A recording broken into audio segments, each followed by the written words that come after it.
Dr. Zulher, spesialis ginjal hipertensi.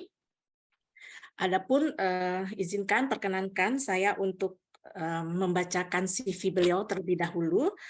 Beliau adalah dilahirkan di Air Molek pada tanggal 21 April 1961 dan seperti mungkin kita semua sudah ketahui bahwa beliau menyelesaikan dokter umum S1-nya di FK Unsri pada tahun 1987, demikian juga dengan spesialis penyakit dalamnya di FK Unsri pada tahun 1996, sedangkan subspesialis ginjal hipertensi didapatkan dari Kolegium Ilmu Penyakit Dalam pada 2004 dan beliau telah menyelesaikan S3 FK UNER Surabaya pada tahun 2008. Saat ini beliau adalah Ketua Umum PB Pernefri, Wakil Ketua Umum PB Pernefri, Ketua KSM Penyakit Dalam, kemudian juga Ketua Ikatan Dokter Indonesia Cabang Palembang. Alhamdulillah juga Dr. Zulher sudah hadir juga bersama kita. Selanjutnya saya berikan untuk memandu acara ini ke depan kepada moderator kita Dr. Zulher Ali, spesialis penyakit dalam konsultan ginjal hipertensi. Silakan, Dok. Baik, terima kasih Dr. Elviani. Bismillahirrahmanirrahim. Assalamualaikum warahmatullahi wabarakatuh. Khusus untuk hari ini, kita akan bicara tentang sesuatu yang sangat sering kita temukan pada pasien gagal ginjal, yaitu komplikasi kardiovaskuler. Bahkan berdasarkan literatur, sebagian besar pasien-pasien ginjal kita itu justru meninggalnya karena penyakit kardiovaskuler. Oleh sebab itu, mari kita simak bersama. Dr. Emilia akan menjelaskan mengenai komplikasi kardiovaskuler ini. Ini Dr. Emilia, SPPD KGH, lahir di Palembang tahun 1981, riwayat pendidikannya FK Unsri 2000 sampai 2006, kemudian PPDS FK Unsri sampai 2016, kemudian Pinasim 2019, dan SP2-nya juga di FK Unsri tahun 2018 sampai 2021. Dr. Emilia sekarang bekerja di 3 rumah sakit, Mardi Waluyo Metro, Budi Medika, dan Airan Raya. Kepada Dr. Emilia, kami persilakan. Assalamualaikum warahmatullahi wabarakatuh. Waalaikumsalam warahmatullahi wabarakatuh. Sebelumnya saya ucapkan terima kasih dan mohon izin kepada guru-guru. Mungkin bukan sharing ya, Dok, saya memberi bahan saja untuk didiskusikan bersama begitu. Terima kasih kepada bagian divisi ginjal hipertensi PDLR FK Unsri RSMH atas kesempatannya pada saya untuk membawakan tentang tema yang sebetulnya cukup berat ya, Dok, dan luas begitu, tentang komplikasi kardiovaskuler pada CKD. Apakah saya terlihat ya, Dokter ya? Terlihat, Dok. Jelas.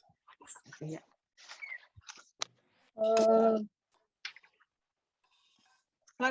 Yang ingin saya bicarakan pada pagi hari ini mungkin tidak banyak, Dokter, karena luas sekali, maka saya membatasi diri pada coronary heart disease ya, Dok, sebagai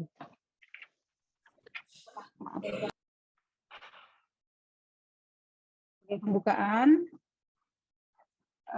Tadi dikatakan Dr. Zulher bahwa memang CKD itu adalah suatu penyakit yang kita semua tahu bahwa CKD adalah penyakit yang progresif, kemudian dia berhubungan dengan banyak sekali komplikasi yang akan terjadi seiring dengan penurunan fungsi ginjal pada pasien CKD tersebut. Berbagai komplikasi yang sering kita temui itu adalah kardiovaskuler, penyakit kardiovaskuler, dislipidemia, hipertensi, kemudian overload cairan, abnormalitas elektrolit, kemudian abnormalitas asam basa, anemia, dan berbagai kelainan terkait mineral dan tulang. Nah, yang akan kita highlight pada pagi hari ini adalah salah satu dari komplikasi saja, tetapi ini memang sebetulnya adalah satu kesatuan, jadi komplikasi yang satu akan membuat komplikasi yang lain. Tetapi memang penyebab utama dikatakan bahwa pada pasien dengan penyakit ginjal tahap akhir itu yang biasanya menyebabkan kematian itu adalah kardiovaskuler.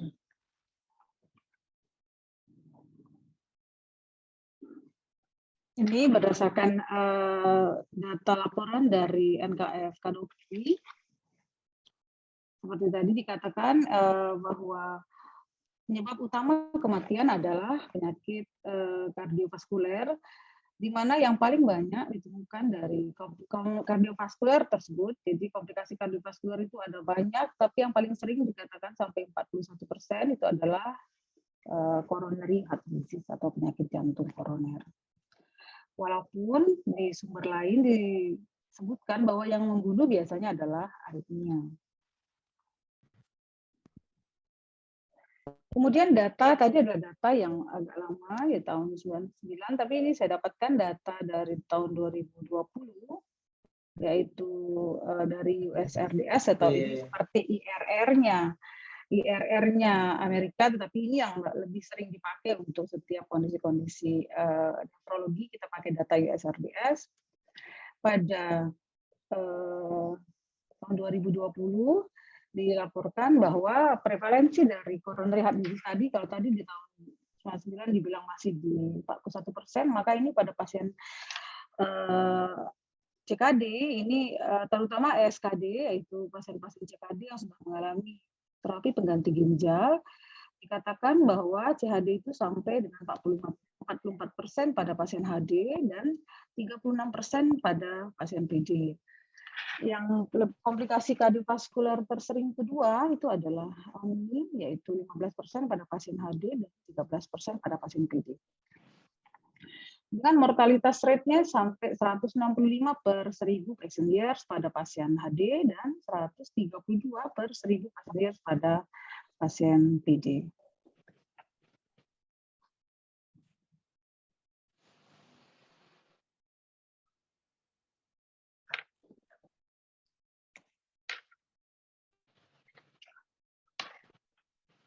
Ya, maaf.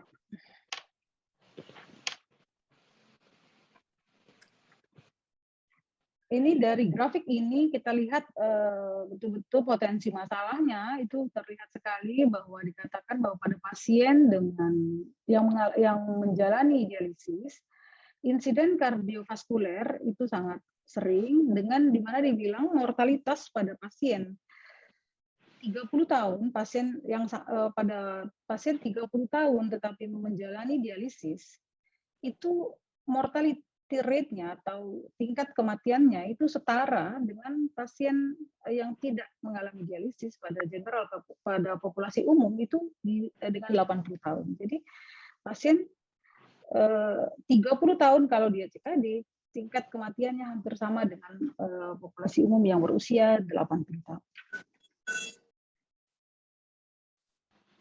Ini adalah berbagai komplikasi dari kardiovaskuler yang ditemukan pada CKD, sebagaimana tadi, tetapi karena banyaknya dan ini di tabel ini diperlihatkan bagaimana kita mendiagnosis, jadi ini cukup untuk menggambarkan masalahnya pada jenis-jenis masalah kardiovaskuler yang akan ditemui pada pasien ESKD, maka saya bilang tadi ini sangat luas dan sangat beragam. Jadi kita lihat 4 tipe paling utama yang paling sering ditemukan, yaitu penyakit jantung koroner yang biasanya termanifestasi sebagai myocard infarct, angina pectoris, dan ini sering sekali kita semua yang berkecimpung di unit HD menemukan kondisi ini.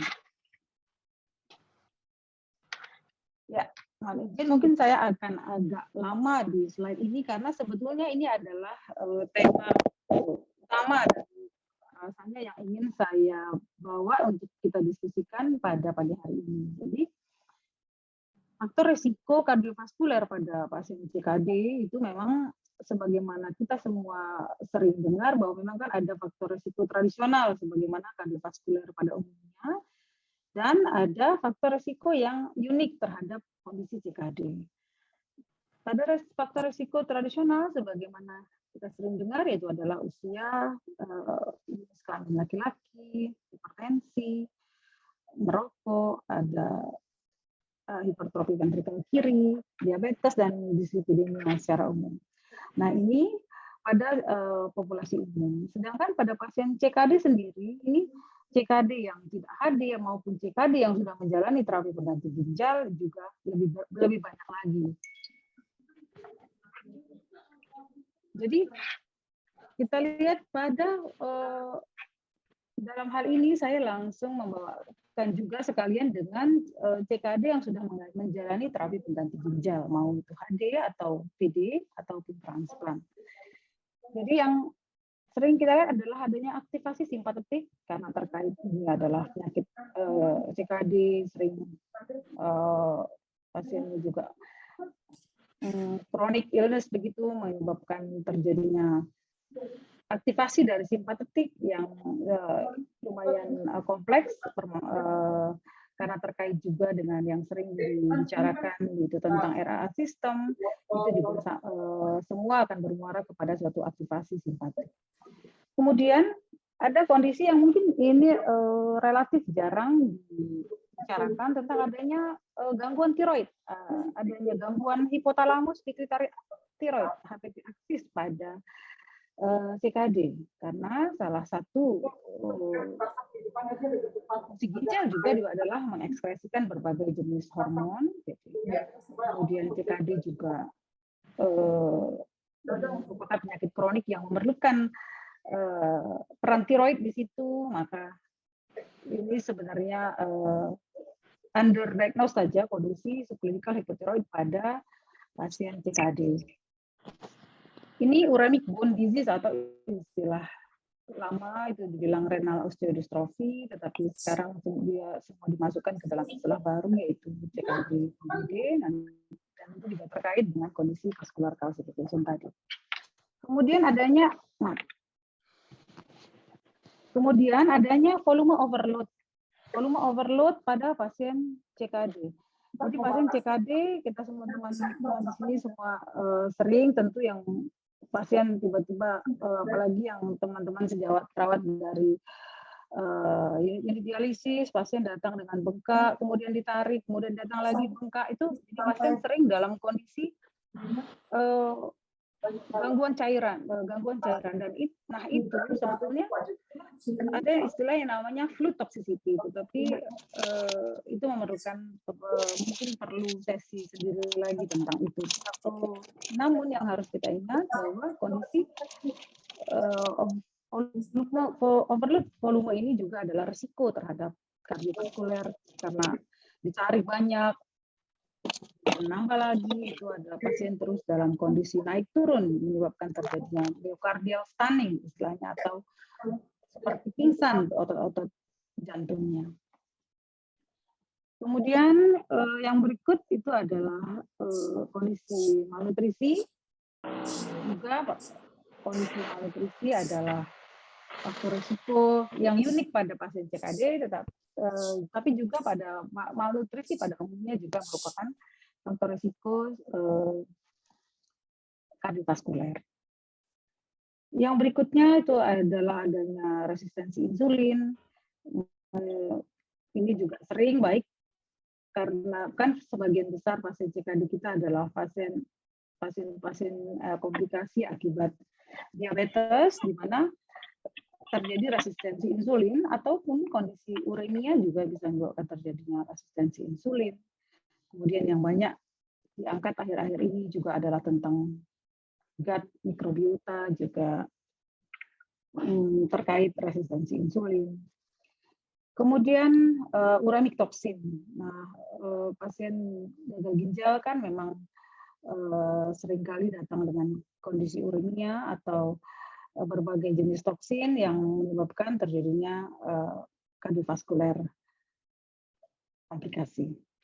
Kemudian pasien dengan adanya peningkatan adipokin atau adipositokin, jadi istilahnya pasien dengan lemak sentral yang banyak juga itu dikatakan lemak yang banyak, terutama lemak visceral, itu mengandung banyak sekali zat-zat sitokin, misalnya sitokin inflamasi, yaitu adipokin yang menyebabkan terjadinya nanti semuanya itu mengakibatkan kondisi inflamasi. Dan di pembuluh darahnya terjadi kondisi inflamasi, menyebabkan setiap inflamasi tentu menyebabkan terjadinya stres oksidatif yang akan menyebabkan teraktivasinya secara seluler sel-sel dari otot polos vaskuler, sehingga terjadi disfungsi endotel, adanya aktivasi molekul-molekul adhesi, menyebabkan kondisi yang sebagaimana sering disebutkan tentang kondisi pembuluh darah, yaitu aterosklerosis. Tapi yang ada juga kondisi lain selain dari suatu aterosklerosis sebagaimana kita tahu, yaitu vascular calcification. Jadi adanya kalsifikasi dari dinding pembuluh darah. Jadi karena sering cedera, sering tahu-tahu kondisi cairan tidak, nanti pasien belum tekanan darah yang terbang terjun, volume di dalam cairan tubuhnya yang terus dalam kondisi overload, ditarik UF goal tinggi, datang lagi overload, itu juga menyebabkan cedera endotel. Dan vascular calcification ini terkait dengan CKD-MBD, mulai dari FGF23 misalnya, atau kondisi fosfat yang tinggi pada pasien CKD, juga menyebabkan berakhir kepada pengerasan atau pembuluh darah, lapisan pembuluh darah bagian dalam dari pembuluh darah kita yang seharusnya itu sangat lentur, berubah menjadi bertulang begitu, menyerupai jaringan tulang sehingga dia mengeras. Kemudian yang sering sekali kita temui juga adalah anemia. Anemia pada pasien CKD tentu semua sudah sering ya. Anemia ini juga adalah kondisi merupakan faktor risiko yang cukup dominan pada pasien CKD untuk terjadinya suatu kardiovaskular komplikasi. Kemudian ada juga gangguan koagulasi. Jadi teraktivasinya berbagai kaskade koagulasi. Jadi pasien CKD selalu dalam kondisi pembekuan pada saat yang sama, kemudian bleeding pada sisi lainnya. Jadi kadang-kadang pasien kan sering clotting di seluruh bloodline. Tapi sementara itu tidak lama kemudian pasien juga berdarah. Padahal itu secara sel di dalam badan kita adalah dua kondisi yang berbeda. Tetapi khasnya pada CKD dia terus ada dalam dua kutub yang berbeda. Jadi antara dia gampang membeku dan gampang berdarah. Gitu. Yang terakhir ini yang mungkin dari faktor risiko novel ini yang mungkin nanti akan menjadi bahasan dari berikutnya ya dari guru kita Dr. Zura adalah kondisi gangguan genetik atau epigenetik dari pasien CKD. Jadi secara sel-sel kita kan dari sisi CKD itu pada CKD itu terjadi gangguan dari metilasi DNA atau epigenetik ini yang diakibatkan oleh tingginya homocysteine ini.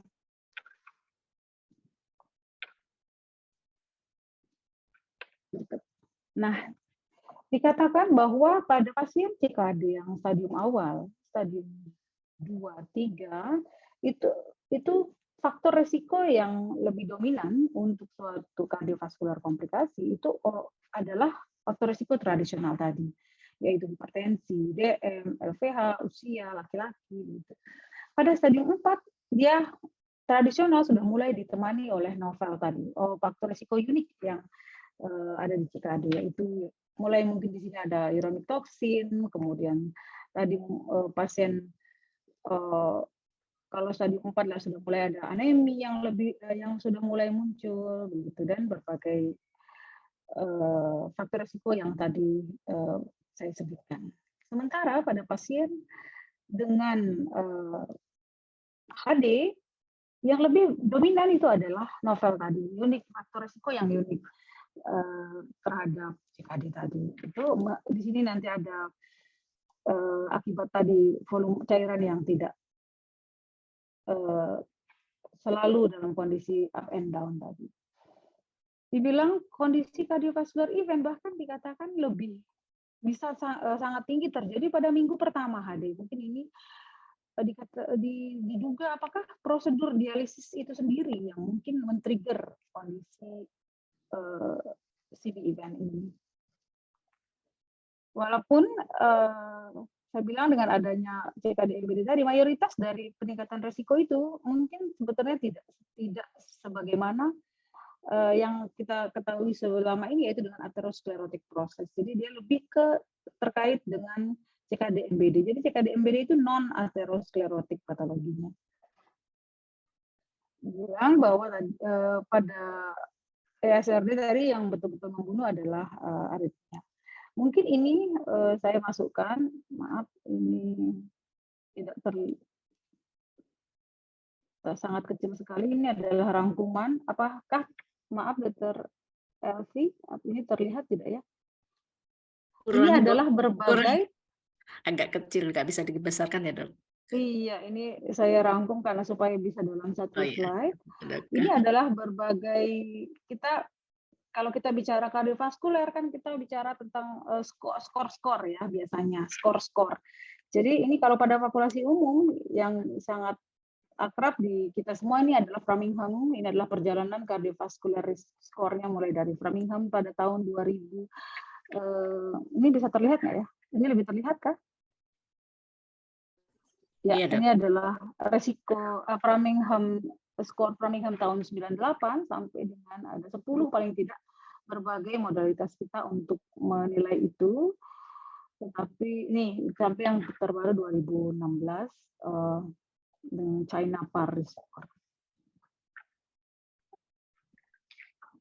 Ya, kemudian bagaimana kita menurunkan risiko itu pada pasien CKD, karena secara umum poin-poinnya itu adalah pemberian lipid, begitu adanya terapi statin, tapi nanti akan kita ulang kembali pada slide berikutnya. Ya, ini menurunkan saja, mungkin maksud slide ini adalah CKD yang belum HD begitu. Jadi secara umum kita lipid kontrol, kemudian BP kontrol, terutama yang pasien dengan CKD yang albuminuria. Ya tadi saya lupa menyatakan di faktor risiko yang novel terhadap CKD itu adalah albuminuria. Sehingga kenapa dari Kadigo pun albuminuria ini menempati perhatian yang sangat tinggi, karena memang dia dikatakan dia sendiri adalah bisa jadi faktor risiko terhadap CV event. Pada semua pasien diharapkan ada pendekatan umumnya, yaitu dengan penghentian rokok, kemudian menjaga berat tubuh ideal. Ini pendekatan umum yang sering kita dengar. Kemudian bagaimana kita melakukan pencegahan sekunder. Jadi kalau sudah CKD, tentu pendekatan kardiovaskulernya tidak lagi di level primary prevention, tetapi sudah ada pada secondary prevention. Jadi inilah yang diharapkan dilakukan, kita lakukan bersama di pasien-pasien CKD untuk mencegah kardiovaskuler. Jadi kita melakukan modifikasi lipid, kita fokus kita per tiap pasien itu kita lihat bagaimana kendali terhadap lipid, kemudian tekanan darah, kemudian ini adalah ini saya bikin, sorry. Untuk modifikasi lipid itu memang dikatakan ada 4 paling tidak trial yang menilai tentang kardiovaskular event di pasien-pasien dialisis, yaitu ada 4D trial, ada Aurora, ada sub trial. Karena yang menjadi masalah untuk lipid ini ya seringkali trial untuk pemberian lipid lowering agent itu tidak melibatkan pasien CKD yang stadium akhir kan pasien. Jadi kadang-kadang pasien CKD stadium akhir di-exclude dari studi. Namun dari 4 ini mereka menilai di pasien-pasien dialisis sehingga namun tahun 2013 Kadigo dan NKF Kadoki menyarankan bahwa statin tidak, karena lack of evidence, misalnya karena buktinya kurang dari 4D trial maupun Aurora trial yang cukup terkenal ini, dikatakan dia tidak signifikan, maka dibilang statin tidak rutin diberikan pada pasien yang sudah dialisis. Tetapi karena dari Aurora, dari SHARP ada menemukan benefit, dibilang kalau sudah sebelumnya pasien sudah mengkonsumsi statin atau lipid lowering agent, maka pada saat pasien masuk ke dalam fase SKD atau terapi pengganti ginjal, antilipidnya diteruskan. Tapi kalau baru mau inisiasi, dibilang tidak rutin, dia tidak rekomen. Ini adalah dosisnya. Kemudian saya kembali, mohon maaf. Jadi itu tadi lipid. Kemudian secondary prevention yang kedua itu adalah hipertensi. Hipertensi dengan targetnya terutama adalah pemberian terutama pada pasien dengan albuminuria, maka yang lebih terpilih utama untuk pemberian antihipertensinya dipesankan oleh Kadigo adalah ACE dan ARB. Kemudian untuk pemberian berikutnya kita rutin diharapkan untuk ada ini berbagai obat yang akrab diberikan kepada pasien-pasien TKD. Sebenarnya itu ditujukan juga untuk address begitu, ditujukan untuk mengurangi CV event tadi, yaitu aspirin, kemudian beta blocker, kemudian anti hyperglycemic agent yang sering lagi naik daun akhir-akhir ini itu adalah SGLT2 inhibitors. Kemudian anemi kita tata laksana sendiri dan sudah sering kita jadi penyegaran kita bahwa anemia kita perlu menjaga HB pasien-pasien kita. Apabila HB pasien jatuh di 9-10 kita menggunakan erythropoietin, kemudian kita mengkoreksi besi, tapi sebelum penggunaan erythropoietin kita harus mengevaluasi dulu tentang status besi. Yang berikutnya tentang isu mineral metabolisme mineral dari pasien CKD. Yang bagaimana kenapa pertama kali terjadi ini kan karena hiperfosfat. Itulah kalau pada pasien-pasien kita CKD selalu kita berikan pengikat fosfat itu dalam rangka untuk mengkontrol metabolisme mineral ini. Jadi saya seringkali harus menjelaskan ulang ke pasien, dibilang pasien ini untuk misalnya CaCO3 begitu, kenapa kita berikan CaCO3? Ya, kalau dibilang pasien ini vitamin tulang mungkin lebih tepat ya, tapi pasien kadang-kadang tidak mengerti bahwa itu ditujukan untuk fosfat, sehingga cara minumnya pun misalnya pada saat suapan pertama makan misalnya. Karena kita mau menghindari kondisi hiperfosfatemia tadi. Kemudian kontrol gula darah pada pasien-pasien diabetik yang harus kita lakukan untuk mencegah kardiovaskular, yaitu gula darahnya harus terkontrol. Kalau cuman yang sulit kita kalau memakai HbA1c pada pasien CKD seringkali anemi, jadi kita tidak bisa terkadang untuk patokan objektifnya apa begitu. Kalau HbA1c kita tahu semua di sini kita pakai HbA1c 6,5 misalnya menjadi target, tetapi pada pasien CKD angka itu menjadi tidak bisa kita pegang karena pasien dalam kondisi anemia. Jadi pasien diharapkan untuk melakukan monitoring sendiri saja terhadap gula darahnya. Jadi maaf Dr. Emil, waktunya 5 menit lagi. Baik, ya Dok, terima kasih Dok. Nah kemudian ini adalah tentang hiperhomosisteinemia. Pada Tadi saya bilang ini adalah terkait dengan pada pasien CKD kita punya ada gangguan clearance daripada homocysteine, kemudian homocysteine ini sendiri adalah kondisi adalah suatu siklus protein di dalam badan kita yang terkait juga dengan metilasi DNA, di mana itu terganggu pada pasien CKD. Yang berikutnya adalah kita menurunkan stres oksidatif. Dalam praktek sehari-hari seringkali saya mengedukasi pasien di sini di pengalaman untuk mengkonsumsi antioksidan yang gunanya itu untuk menurunkan stres oksidatif, yaitu yang juga sebetulnya secara seluler terkait juga dengan homocysteine, itu dengan N-acetylcysteine. Kemudian yang berikutnya itu adalah omega 3.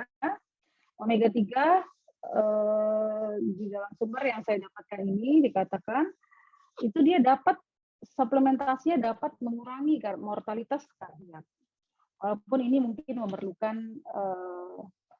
penelitian-penelitian yang lebih lanjut lagi.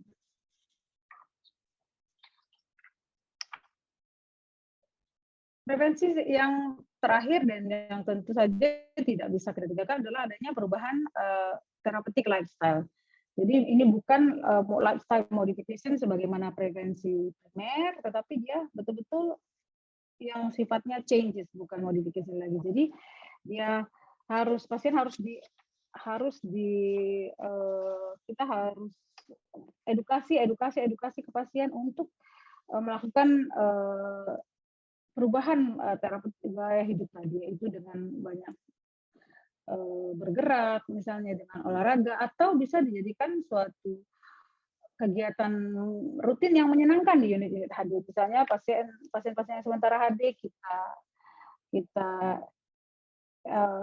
sarankan untuk olahraga dulu, misalnya sebelum HD itu sedang dicoba terapkan untuk latihan resistance, dibilang resistance training, selain dari tentu saja yang terkait dengan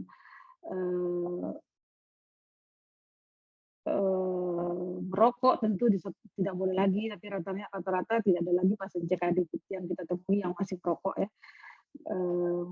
Kemudian kendali berat badannya, kemudian ya olahraga yang kita harus lebih tekankan. Sebagai take home message saya pada pagi hari ini, yaitu kardiovaskuler merupakan penyebab kematian yang paling utama pada pasien dengan gagal ginjal tahap akhir, di mana faktor resikonya pada pasien ini adalah faktor resiko tradisional yang pada umumnya pada pasien dan faktor resiko yang unik pada CKD tadi. Dan untuk memodifikasinya kita harus melakukan modifikasi lipid, kemudian mengontrol tekanan darah, kemudian mengatasi anemia, menilai secara berkala tentang gangguan mineral, kemudian juga mengontrol gula darah pada diabetes, menurunkan kondisi hiperhomosisteinemia, menurunkan kondisi stres oksidatif, dan perubahan gaya hidup yang sifatnya terapeutik. Terima kasih, Dokter.